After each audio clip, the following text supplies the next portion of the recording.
So, although I hunt a lot with a rifle now, for most of my life, really, since I was 14, I've been an archer. And I harvested my first elk in the Starkey unit in Oregon with a bow, and I've been a pretty dedicated bow hunter most of my life. Only really got into traditional bows as I came into the survival world, and for alone or mud, sweat, and beers, that's what they required. I usually shoot a compound bow, but a good friend of mine, Corey Hawk, who is a Boyer also organic archer. If you go to their YouTube page, gave me a bow recently that was just a little bit too heavy for him to sell. I think it pulls somewhere between 63 and 68 pounds at 28 inches. So it was a little bit heavier than he wanted to sell. And so I realized when I got the bow that I really didn't have arrows that were appropriately weighted to shoot out of that bow.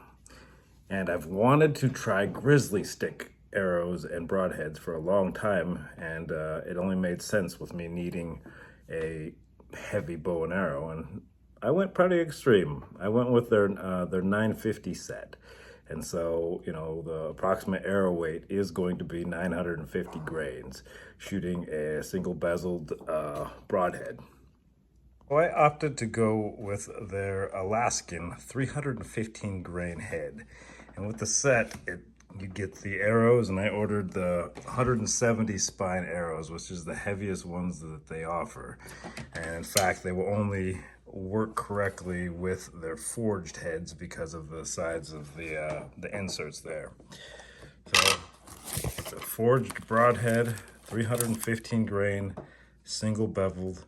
These things are designed to break through bone, and it gives me a finished arrow weight of these of about 900 grains, and these are the matched weight practice points.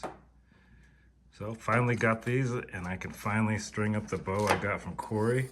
I did get them feather fletched, so that I can shoot them out of that long bow that Corey sent me. But who knows? I might try these out of my compound bow. I got a PSE full throttle, which is the highest speed rated production bow I think still made. I won't get 370 feet per second with this 900 grain arrow, but I will be able to shoot this 900 grain arrow about as fast as I could get it to go out of any bow.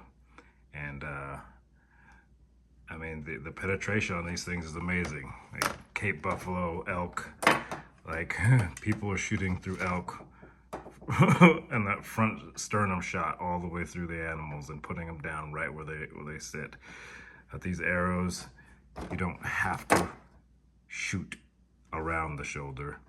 A lot of times people aim right for the shoulder.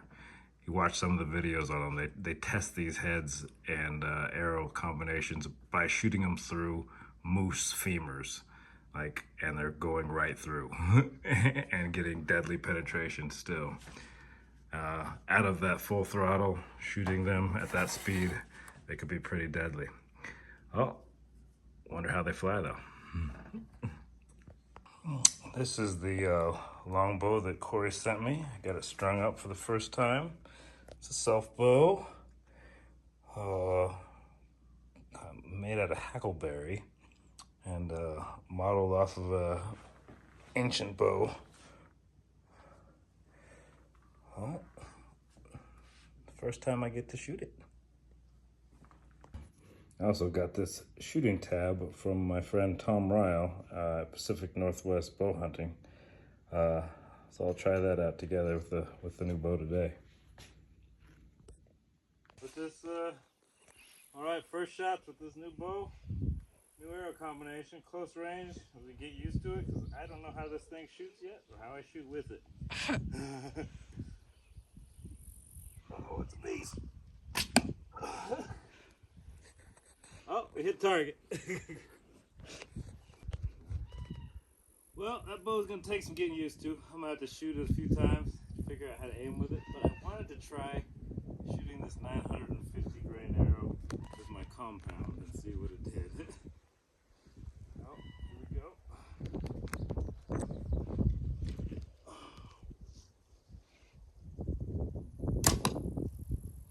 Oh, there we go. Ooh, I like that. That was a nice fight.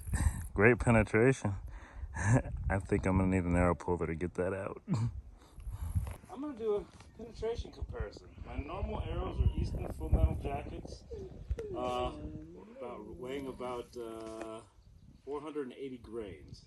So I'm gonna shoot one of those and then one of the 950 grain Grizzlysticks and see what the difference in penetration is with field points. The full metal jackets are a thinner arrow, moving faster. And we're only at 20 yards here. So, let's see.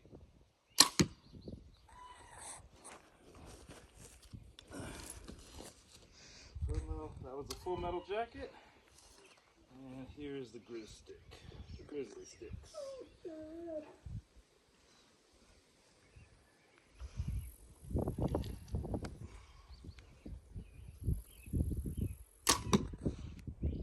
Alright, well, that's what they look like. But the Grizzlystik is a much longer arrow. So let's see what it looks like when we pull them out. So, it's not a perfect test, but this one, the full metal jacket penetrated to about right there. They both penetrated to this thing, which the Grizzlystik being slightly more penetration on that. But full metal jacket is sighted in, so it hit where it's supposed to in the target, and the Grizzlystik hit in an area that's not really been shot. So I'm not sure how much difference that makes, but I don't know. We'll see. I'll have to play with it more and see. There's nothing definitive about it at this point, but they're pretty cool. Nothing like shooting to get used to a new piece of equipment.